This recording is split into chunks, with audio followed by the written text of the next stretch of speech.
예, 안녕하십니까. 저는 조선대학교 원스톱 학생상담센터장을 맡고 있는 권혜수 교수라고 합니다. 2021학년도 대학혁신지원사업 우수 사례로 저희 조선대학교에서 어떻게 재학생들의 마음 건강을 돌보고 있는지 그 어떤 사례들을 좀 소개하고자 합니다. 오늘 발표 내용은 크게 세 단계로 좀 나눠져 있습니다. 하나는 저희가 그 재학생들의 마음 건강을 돌보기 위해서 어떤 관리 체계를 운영하고 있는지에 대해서 간단하게 소개를 해드리고요. 저희가 마음 건강에서 가장 중요한 것은 마음 건강의 고위험군으로 선별된 아이들에 대해서 어떻게 전문적인 개입을 하고 있는가와 또 하나는 이 코로나19가 장기화되면서 재학생들의 어떤 전체적인 마음 건강을 돌보기 위해서 비교과 프로그램으로 무엇을 운영하고 있는지를 소개해 드리고자 합니다. 그리고 마지막 부분에는 저희가 마음 건강 돌봄 사업을 하면서 저희 스스로가 많이 고민이 되고 있고 또 타 대학에서도 저희들에게 고민과 함께 했으면 하는 이슈들을 몇 가지 좀 다뤄보도록 하겠습니다. 저희 조선대학교 마음건강 고위험군 관리 체계는요, 크게 4개 단계로 좀 나눠져 있습니다. 아마 이 체계는 저희 대학만이 아니라 대부분의 대학이 이 어떤 4단계를 도입하고 있는 걸로 알고 있습니다. 1차적으로 저희가 신입생을 비롯해서 재학생들을 대상으로 저희는 MCCI라고 하는 밀론 대학생 성격 검사를 통해서 저희 재학생들의 정신건강 어떤 상태를 진단하고 선별하는 검사를 실시하고 있습니다. 올해는 저희가 한 2,400여 명, 그러니까 저희 재학생 대비 한 15% 정도가 이 검사에 자발적으로 참여를 하였습니다.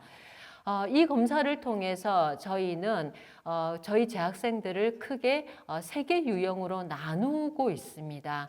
하나는 마음건강 고유형군, 우울이나 불안 수준이 높고 자살의 어떤 충동을 느끼거나 자살 계획을 세웠거나 또 여러 가지 정서적인 어려움으로 인해서 학교 적응에 어려움을 유발할 가능성이 높은 집단을 고위험군으로 선별을 하고 있고요. 올해 2021년도에는 한 3% 정도가 고위험군으로 식별되었습니다. 두 번째는 마음건강 잠재위험군인 겁니다. 고위험군은 아니라 하더라도 여러 가지 사회적 지지원이 부족하거나 또 학교 생활을 하면서 또 여러 가지 수업을 들으면서 촉발 사건이 생긴다면 고위험군으로 갈 수 있는 학생 집단을 잠재위험군으로 선별을 했고 전체 참여 인원의 5%가 여기에 해당되는 걸로 식별이 되었습니다. 나머지 98%, 2%의 경우에는 마음건강, 건강군으로 해서 저희가 일방적인 예방 프로그램을 실시를 하였습니다. 마음건강 잠재위험군과 고위험군은 해마다 실시할 때마다 뭐 적게는 5%, 많게는 10%에서 그 해마다 어떤 상황에 따라 비율이 차이가 있었는데요. 올해는 코로나 장기화로 인해서 8%까지 잠재위험군이 좀 해당이 되었습니다. 저희가 세 번째 단계는 이 선별된 아이들에 대해서 저희가 전문 부서인 저희 학생상담센터에서 심리상담 전문가에 의해서 개입이 이루어지는 겁니다. 이 개입과 관련해서 저희는 리마인드라는 어떤 프로그램으로 접근하고 있는데요. 여기에 대해서는 조금 다음 페이지에서 상세하게 설명을 해드릴 겁니다. 저희 개입에 있어서 타 대학 갖고 차이점이 있다면 학생상담센터에서 전문 상담사에 의한 개입뿐만이 아니라 정신건강 잠재위험군과 고위험군으로 선별된 아이들에 대해서 학과에 있는 CU 지도교수와 연합해서 이 아이들의 어떤 마음 상태뿐만이 아니라 이 아이들의 어떤 학교 전반적인 생활 적응, 그러니까 학교 수업을 어떻게 듣고 있는지, 뭐 학과 내의 어떤 동아리나 여러 가지 학과 내의 진로 탐색과 관련된 일들이 어떻게 진행되고 있는지와 관련해서 CU 지도 교수와 함께 연합하여 이 아이들에 대한 개입을 한다라는 겁니다. 그리고 저희 학교 안에서의 전문 기관만으로도 어렵다면 지역사회에 있는 전문 기관, 저희가 대표적인 전문 기관이라고 하면 저희 조선대학교 내에 있는 조선대 병원이라든지 아니면 어떤 개인 정신과 병원이나 아니면 임상심리 전문가들이 있는 전문센터에 의뢰해서 심층적인 심리 평가와 어떤 임상심리 전문가에 의한 상담을 받게 하는 지역사회 전문기관 연계로까지 진행되고 있습니다. 그래서 저희 마음건강 관리 체계는 크게 4단계로 나눠져 있다라고 소개해 드릴 수 있겠습니다. 아까 말씀드린 것처럼 고위험군과 잠재위험군을 합쳐서 올해 한 8% 정도가 해당이 되었고요. 이들에 대해서는 저희가 리마인드라는 전문 상담을 진행을 했습니다. 아마 어느 학교나 다양한 검사를 통해서 우리 재학생들 중에 정신건강 어떤 수준이 어떠한지를 확인하는 어떤 작업들은 어느 대학이든지 할 겁니다. 근데 참 고민이 뭐냐면 이게 식별된 아이들에 대해서 식별된 아이들이 교내에 있는 전문 어떤 상담 서비스로 연결되도록 하는 것까지가 쉬운 일은 아니더라고요. 그래서 저희는 리마인드라는 프로그램인데 이 리마인드라는 프로그램은 2단계로 나눠져 있어서 1차적으로 아까 8%에 해당되는 학생들에게 어떤 전화 상담을 통해서 이 아이들의 어떤 심리 검사 결과에 대해서 간단한 해석과 함께 지금 전반적인 대학생활 적응이 어떠한지 그리고 어떤 이후에 어떤 전문적인 어떤 상담으로의 어떤 동기라든지 어떤 그들의 어떤 희망사항이 무엇인지를 찾고 있는 리마인드 전문 상담을 실시하고 있습니다. 이것뿐만 아니라 올해 저희가 혁신적으로 추진했던 게 마음보호구역, 특히 3개 구역으로 나누어서 저희가 운영을 했는데요. 또 이런 어떤 일반적인 예방사업과 함께 이 8%에 해당되는 위험군들에게 집중적인 개입을 했다라는 게 올해 어떤 성과로서 여러 학교들과 좀 나누고 싶은 내용입니다. 지금 앞페이지에서 여러 번 이제 마음건강 위험군을 대상으로 리마인드라는 마음 돌봄 프로그램을 저희가 진행을 하고 있다고 했는데요. 저희가 리마인드라는 이름을 붙인 이유가 자기 마음을 다시 돌본다. 다시 자기 마음을 들여다보면서 자기를 사랑하고 아끼고 돌보기 위한 프로젝트를 통틀어서 저희가 리마인드라는 프로그램으로 명명하고 있습니다. 그래서 이렇게 마음건강 잠재위험군과 고위험군으로 선별된 아이들이 자신의 마음 건강을 회복하고 대학생활 적응력을 향상할 수 있도록 다양한 어떤 지원들을 하고 있는데요. 크게 2개 단계로 나눠져 있습니다. 아까 말씀드린 것처럼 이미 식별된 아이들에게 전화 상담을 통해서 심리 검사에 대해서 간단한 해석과 함께 이들이 일상생활을 어떻게 하고 있는지 그리고 전반적으로 학교 적응과 관련해서 어떤 수준인지를 탐색하고 있고요. 무엇보다도 중요한 거는 이들에게 위기 개입이 필요한지 위기 개입이라면 가장 중요하게 여기는 게 자살 충동이나 자살 계획 혹은 상당히 불안 수준이 높아서 일상적인 생활과 학업을 수행하는 데 어려움이 있는 것은 아닌지 혹은 여러 가지 어떤 우울 수준이 높음으로 인해서 여러 가지 대인관계가 단절되거나 어떤 정상적인 어떤 성적 관리가 되고 있지 않는 건 아닌지 이런 걸 통해서 1단계에서 저희가 점검을 합니다. 1단계 점검을 통해서 이 아이들에게 2단계 프로그램을 저희가 안내를 하고 있는데요. 2단계는 이런 고위험군을 대상으로 1대1 상담이 진행됩니다. 이 1대1 상담은 최소 4회기부터 6회기까지 진행되고 또 학생들이 희망하는 경우에는 12회기까지 저희가 지속 상담을 하고 있습니다. 이 2단계에서 고위험군을 대상으로 1대1 맞춤형 상담해서는 자기 상태를 이해하고 또 여러 가지의 어떤 스트레스에 어떻게 대처할 것인지에 대한 어떤 대처 유형이나 방안을 탐색하는 것뿐만 아니라 자신의 강점을 찾음으로 인해서 또 자신의 어떤 가치관을 재발견함으로 인해서 대학 생활의 어떤 목표라든지 어떤 성적 관리, 진로 설계를 위한 다양한 내용들을 저희가 지원해주고 있습니다.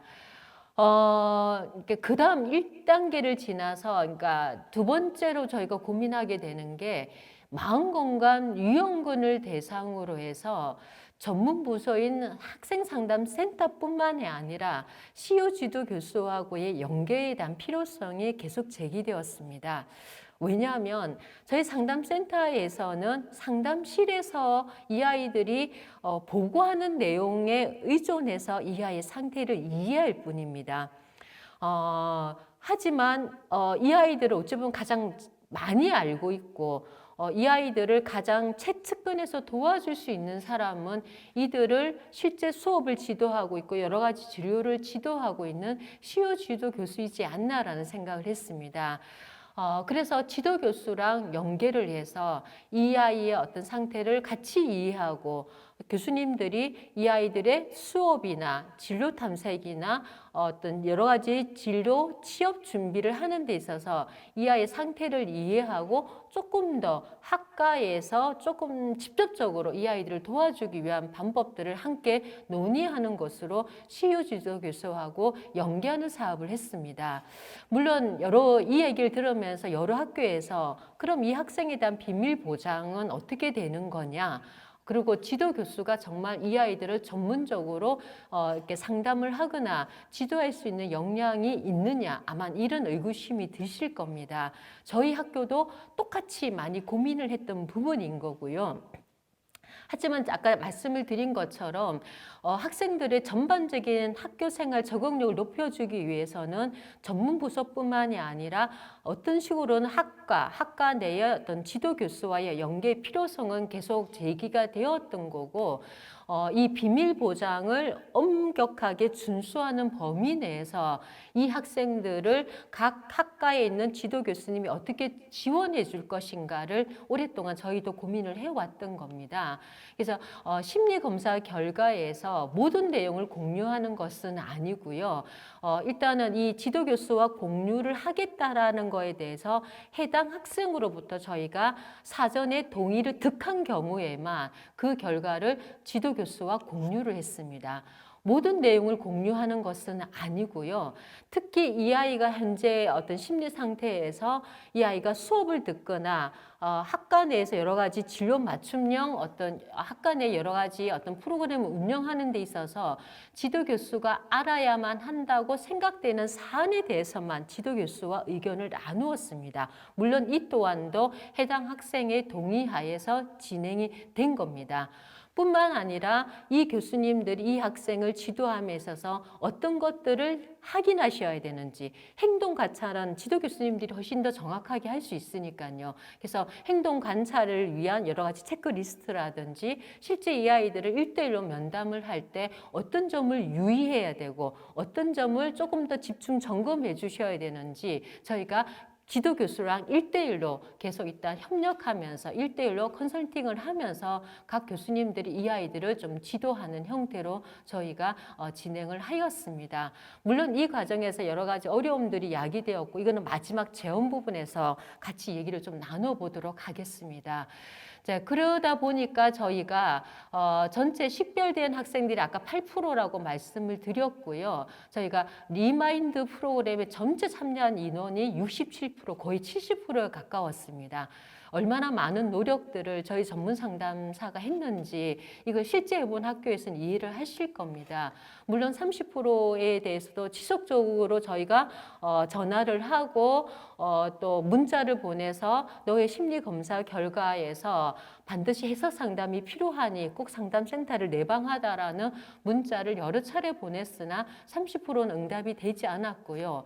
그래도 식별된 70%까지는 저희가 최소한 1회 이상의 전화 상담과 또 그중에서 30%의 경우에는 아까 저희가 소개해드렸던 2단계에서 6회기까지 진행되는 프로그램 참여를 했다라는 겁니다.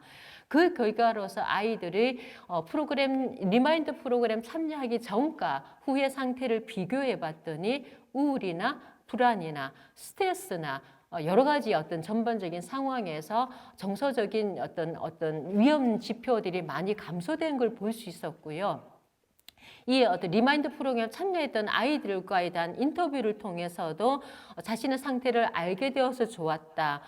뿐만 아니라 이 프로그램을 통해서 자신의 우울한 생각을 조절하고 또 스트레스를 관리하고 또 이런 정서적인 상태에서 학업 생활을 유지하는 데 많이 도움이 되었다라는 그런 어떤 참여 후기를 저희가 접할 수 있었습니다.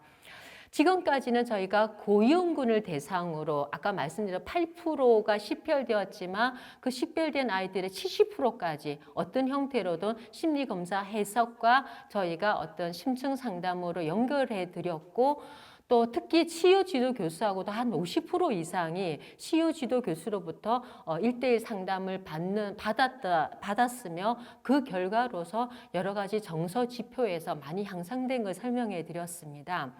두 번째에는 아까 2% 정도가 이제 마음 건강 건강군으로 나왔고요. 또 이 검사에 참여하지 않은 재학생 전체를 대상으로 저희가 마음구역, 마음보호구역이라는 비교과 프로그램 운영했고 그거에 대한 상세한 내용들을 같이 나누고자 합니다. 제가 이 마음건강보호구역이라는 프로그램을 개발하고 운영하기 위해서 학생들을 대상으로 해서 코로나19로 인한 여러 가지 마음 상태에 대한 실태조사, 그리고 프로그램에 대한 요구조사, 또 타 기관들은 어떻게 운영하고 있는지 벤치마킹을 통해서 저희가 프로그램 내용과 운영 방식과 대상과 또 이 어떤 프로그램 참여할 여러 가지 어떤 강사진을 구성하는 그런 어떤 노력들을 했습니다.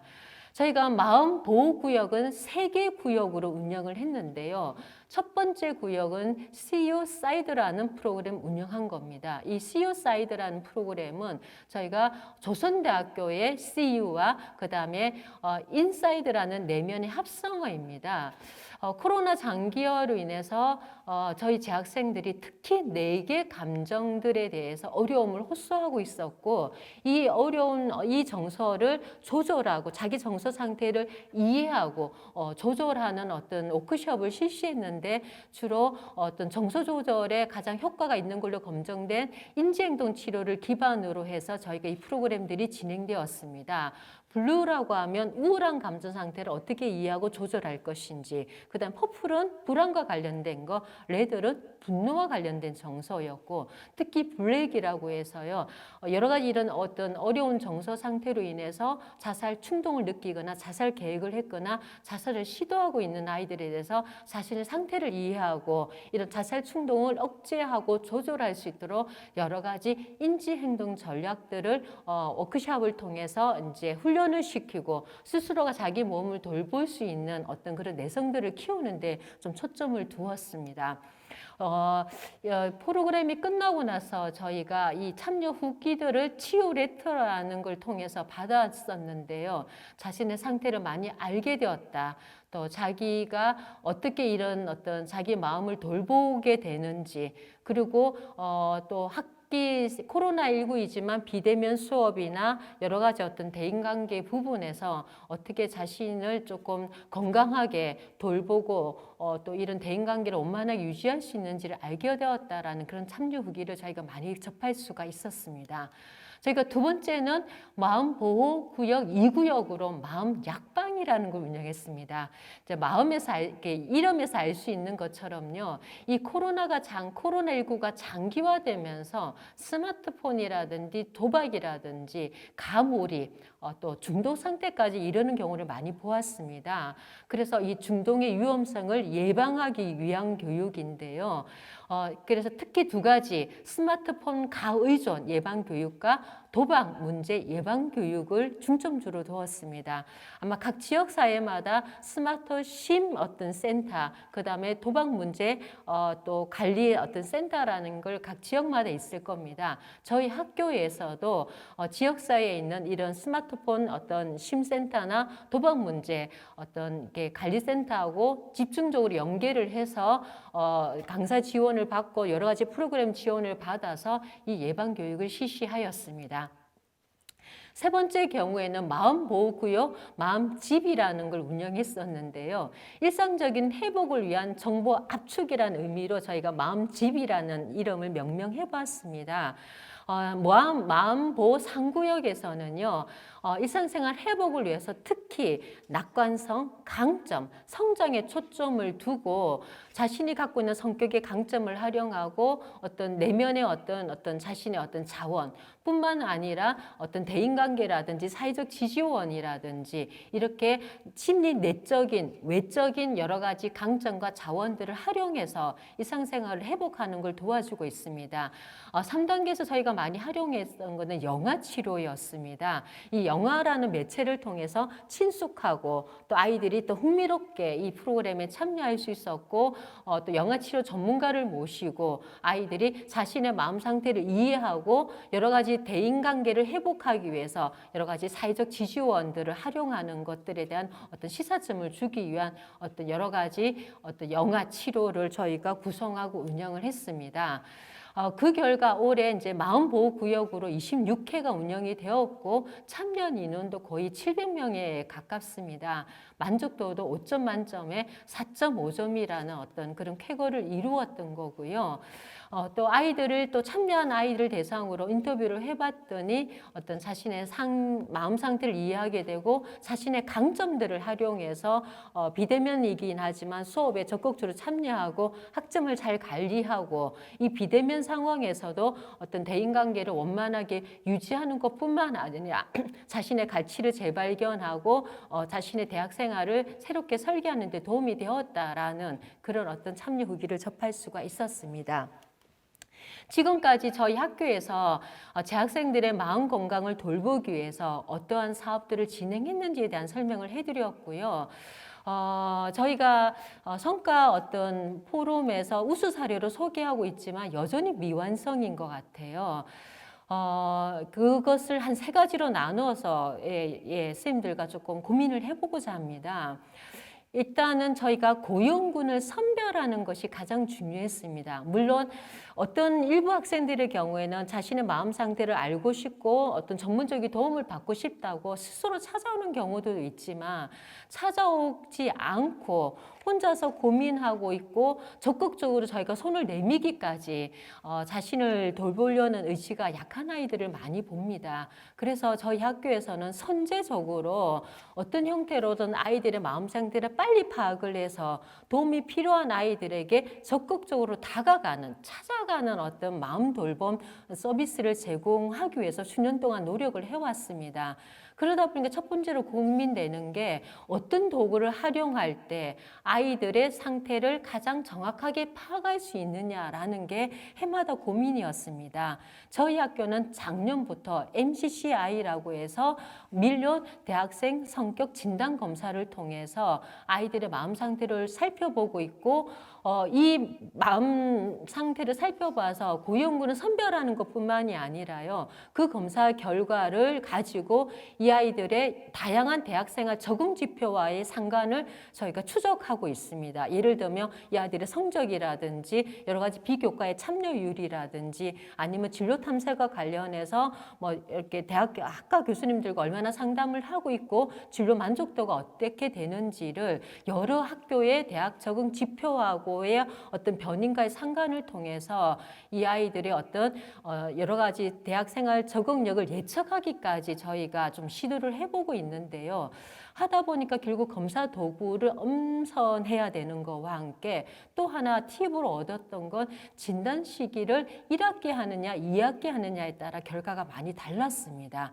결론적으로 말씀드리면 1학기 때 검사했던 것이 훨씬 더 어떤 이렇게 마음 돌봄이 필요한 아이들을 정확하게 저희가 식별해낼 수 있었고요. 식별뿐만 아니라 대학생활의 다른 지표와의 예언력을 높이는 데 많이 도움이 되었다라는 겁니다.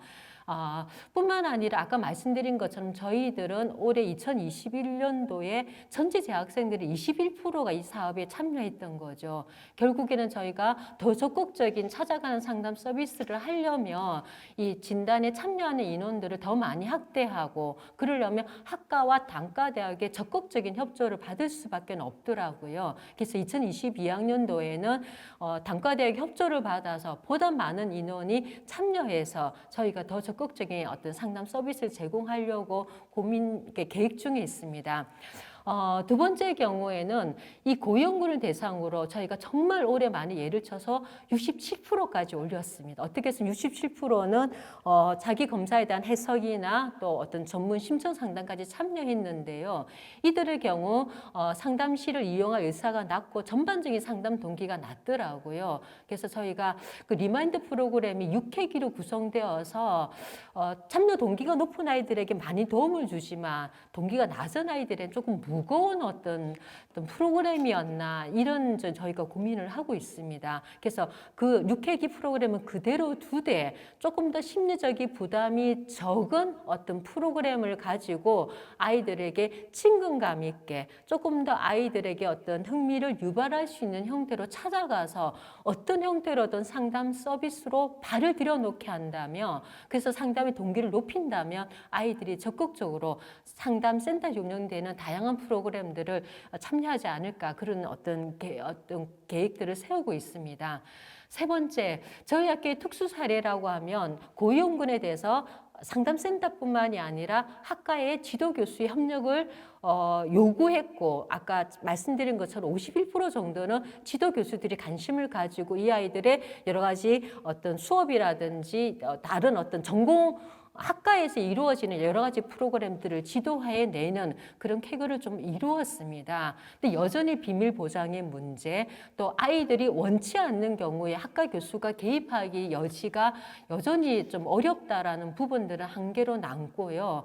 그래서 아이들의 어떤 심리적인 안정권을 보호해 주면서 어떤 형태로든 학과 교수님들이 이 아이들에게 도움을 줄 수 있는 형태로 방법들을 계속 저희들은 고안을 할 것이고 2020년도에는 조금 더 어떤 상담의 윤리를 준수하면서 조금 더 전문적인 부분을 저희 센터와 학과 교수님이 함께 연계하는 형태로 가려고 합니다. 자, 그러려고 하다 보니까 저희 학과 교수들 대상으로 심리검사 결과에 대한 이해뿐만 아니라 선별된 아이들을 어떻게 조금 더 윤리를 준수하면서 대학 생활에 도움이 되는 형태로 이 아이들이 접근할 것인지에 대해서 조금 더 어떤 심층적인 교육들을 저희 교수님들에게 제공해서 학교 전체가 이 아이들을 돌보는 그런 돌봄 서비스 어떤 환경을 구축하려고 저희가 계획 중에 있습니다.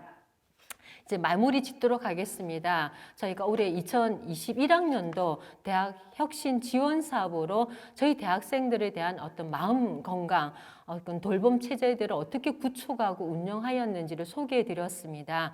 여전히 많은 한계점을 가지고 있고 여전히 고민되는 부분들이 많이 있습니다. 그래서 이번 기회를 통해서 타 대학과도 좋은 어떤 성공 사례를 공유함으로 인해서 저희가 저희 학교 아이들만이 아니라 전국에 있는 대학생 아이들의 정서적인 돌봄이 필요한 아이들에게 보다 효과적인 어떤 방법들을 대학 전체가 고민하고 그 방법들을 고안하는데 같이 협력하는 그런 기회가 되었으면 좋겠습니다. 이상으로 마무리하도록 하겠습니다. 경청해 주셔서 감사합니다.